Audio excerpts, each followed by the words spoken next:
जरा सोचिए, एक ऐसी जमीन की जो अनगिनत छोटे छोटे राज्यों में बटी हुई थी, जहां हर कुछ किलोमीटर पर एक नया राजा, एक नया कानून था। अब उस ताकत के बारे में सोचिए जिसने पहली बार इस विशाल उपमहाद्वीप को एक झंडे के नीचे लाकर खड़ा कर दिया।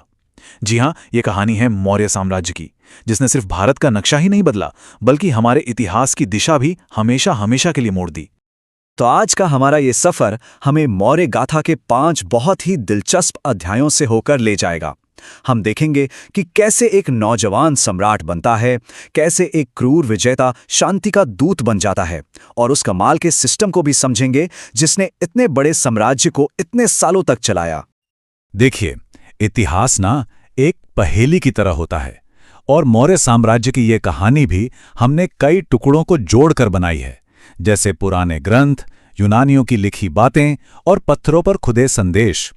यही वो सुराग हैं जो हमें उस जमाने की एक झलक देते हैं, और हमारी आज की पूरी पड़ताल का आधार भी यही है।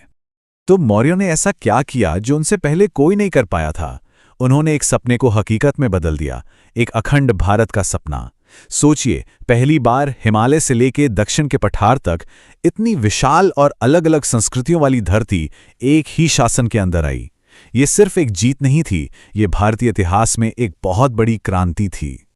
हर बड़े साम्राज्य के पीछे एक बहुत बड़ा विजनरी लीडर होता है, और मौर्यों के लिए वो थे चंद्रगुप्त।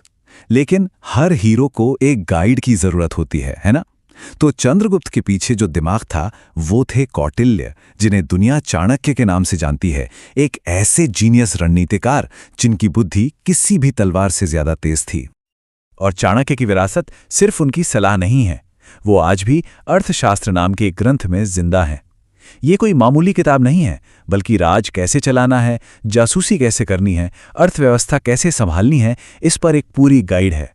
समझ लीजिए कि ये वो पॉलिटिकल प्लेबुक थी जिस पर मौर्य साम्राज्य की नींव रखी गई और उसे चलाया गया। चंद्रगुप्त की कहानी हमारे सामने 2 अलग अलग नजरियों से आती है। भारत के ग्रंथ बताते हैं कि वो एक साधारण परिवार से आए थे जिसने अपनी किस्मत खुद लिखी। वहीं दूसरी तरफ ग्रीक इतिहासकार उन्हें सेंड्रोकोटिस नाम के एक जबरदस्त योद्धा के रूप में दिखाते हैं जिसने सिकंदर महान की सेनाओं को चुनौती दी। सच शायद इन दोनों कहानियों के बीच ही कहीं है। चंद्रगुप्त का शासनकाल बहुत ही एक्शन से भरा था।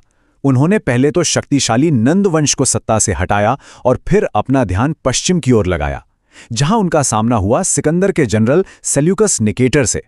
जंग के मैदान में जीतने के बाद उन्होंने कूटनीति का इस्तेमाल किया और एक ऐसी संधि की जिससे न सिर्फ शांति हुई बल्कि साम्राज्य की सरहदें भी महफूज हो गईं। अब कहानी का रुख मुड़ता है चंद्रगुप्त के पोते अशोक की तरफ। उन्हें विरासत में एक बहुत बड़ा साम्राज्य मिला था और शुरू में उनका इरादा इसे और भी बड़ा बनाने का था। अपने शुरुआती दिनों में वो एक बहुत ही बेरहम और एम्बिशियस शासक थे, जिन्हें लोग चंडाशोक यानी क्रूर अशोक के नाम से जानते थे। लेकिन इतिहास में एक ऐसा पल आने वाला था, एक ऐसा युद्ध जो इतना भयानक और खूनी था कि उसने सिर्फ एक साम्राज्य का भविष्य ही नहीं बल्कि एक सम्राट की आत्मा को भी हमेशा के लिए बदल कर रख दिया। वो साल था 261 ईसा पूर्व, जगह थी कलिंग, और यहां जो जंग लड़ी गई वो अशोक की जिंदगी और उनके साम्राज्य का टर्निंग पॉइंट बन गई। बस इस एक घटना ने सब कुछ बदल कर रख दिया। कलिंग की जीत के बाद अशोक ने जो तबाही का मंजर देखा, लाखों लोगों की मौत, उनका दर्द, उसने उन्हें अंदर तक झकझोर दिया। वो जीत का जश्न मनाने के बजाय गहरे दुख और पछतावे में डूब गए। ये एक सम्राट के दिल के अंदर का एक बहुत बड़ा तूफान था। और इसी उथल पुथल के बीच उन्हें एक बौद्ध भिक्षु उपगुप्त में शांति का रास्ता मिला। उनके मार्गदर्शन में अशोक ने हिंसा का रास्ता हमेशा के लिए छोड़ दिया और बौद्ध धर्म अपना लिया। चंडा अशोक यानी क्रूर अशोक अब धम्माशोक यानी धर्मपरायण अशोक बन चुका था। ये वाकई इतिहास के सबसे बड़े ट्रांसफॉर्मेशंस में से एक था।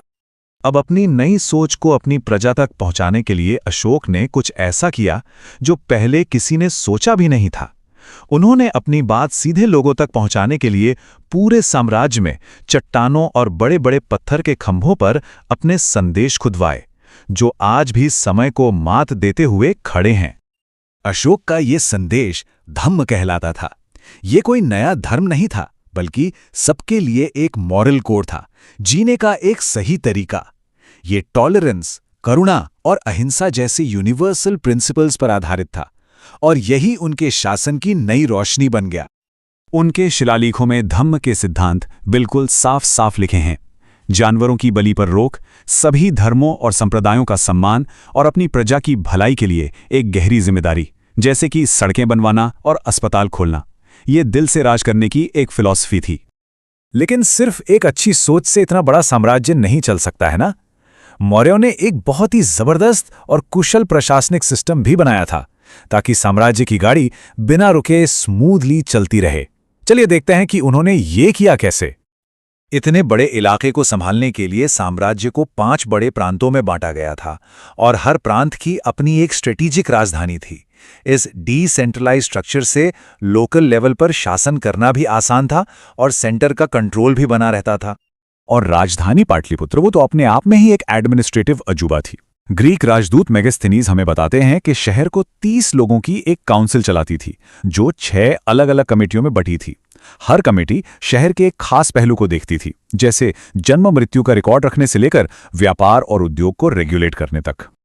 तो कुल मिलाकर मौर्य दुनिया की हमारी जो तस्वीर बनती है वो 3 मेन सोर्स से आती है। कौटिल्य का अर्थशास्त्र, जो कि शासन चलाने का एक प्रैक्टिकल ब्लूप्रिंट है। मेगास्थनीज की इंडिका, जो हमें एक बाहरी व्यक्ति का नजरिया देती है। और खुद सम्राट के अपने शब्द, जो अशोक के शिलालेखों में पत्थरों पर हमेशा के लिए अमर हो गए हैं। आखिरकार मौर्य साम्राज्य ने भारत के लिए एक बहुत ही शक्तिशाली विरासत छोड़ी। उन्होंने पहली बार राजनीतिक एकता का आइडिया दिया, एक ऐसा एडमिनिस्ट्रेटिव ढांचा बनाया जिसने आने वाली सदियों तक दूसरों को रास्ता दिखाया, और अशोक के धम्म के जरिए राज करने का एक नैतिक तरीका दुनिया के सामने रखा। और ये विरासत सिर्फ इतिहास की किताबों में नहीं है। आज अगर भारत का राष्ट्रीय प्रतीक देखा जाए तो उसमें सारनाथ में अशोक का बनवाया हुआ वही शेरों वाला स्तंभ नजर आता है। ये एक पावरफुल रिमाइंडर है कि मौर्यों की गूंज आज भी आधुनिक भारत की पहचान में जिंदा है। और हम आज इस एक सवाल के साथ अपनी बात खत्म करते हैं। अशोक की कहानी हमें ताकत, हिंसा और बदलाव के बारे में क्या सिखाती है?